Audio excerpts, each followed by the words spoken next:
qui ont réussi à faire croire, ou à laisser penser aux gens, eh bien, que la politique, c'était une affaire de ping-pong entre des gens qui se passaient le pouvoir de l'un à l'autre et qui se reposaient pendant que l'autre avait la balle, tout en reprenant des forces pour la reprendre à leur tour.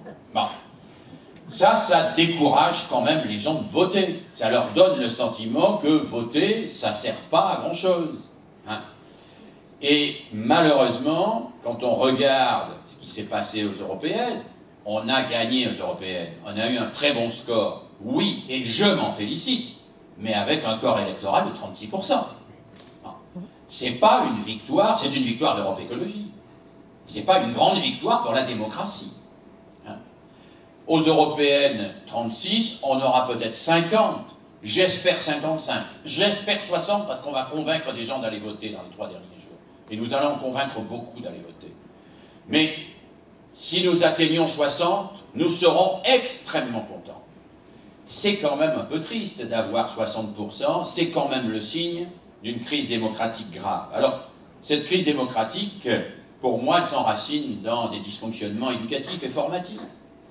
Parce que le savoir n'est pas assez partagé, que l'information citoyenne n'est pas assez partagée, que les grands débats et les grands dossiers sur lesquels les gens doivent discuter, eh bien, ne leur sont pas livrés d'une manière suffisamment claire. Je prends un exemple dans ma région. La région Rhône-Alpes a porté la candidature d'Annecy aux Jeux Olympiques d'hiver 2018. D'accord. Bon. Les Verts ont voté contre. Et j'aurais voté contre.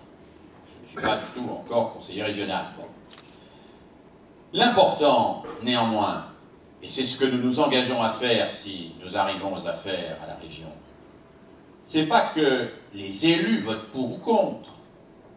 Je préfère qu'ils votent contre dans l'état actuel des choses. Mais ce que je voudrais, c'est qu'on s'explique avec les citoyens. On dise combien ça va coûter les Jeux Olympiques d'Annecy.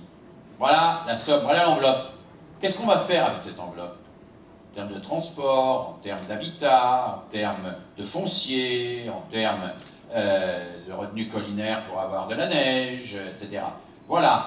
Voilà les impacts sur l'environnement, voilà les impacts sur l'emploi, voilà les impacts sur le tissu de l'habitat, voilà les impacts à 2 ans, à 10 ans, à 15 ans, à 20 ans, à 25 ans. Maintenant, prenons la même somme et demandons-nous si, à la place de faire les Jeux Olympiques de 2018, on ne pourrait pas faire une reconversion des stations de moyenne montagne pour faire du tourisme 4 saisons.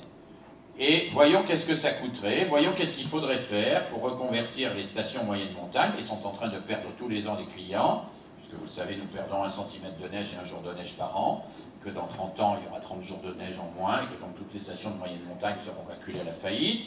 Qu'est-ce qu'on peut faire pour reconvertir ça? Et le problème n'est pas que des élus décident, le problème c'est que des scénarios soient proposés aux citoyens qui leur permettent de comprendre quels sont les enjeux. C'est la raison pour laquelle nous avons proposé, et nous le ferons, que selon les maillages territoriaux, sur des questions qui engagent véritablement des choix budgétaires et qui portent sur l'avenir à moyen et à long terme, il y ait des consultations citoyennes.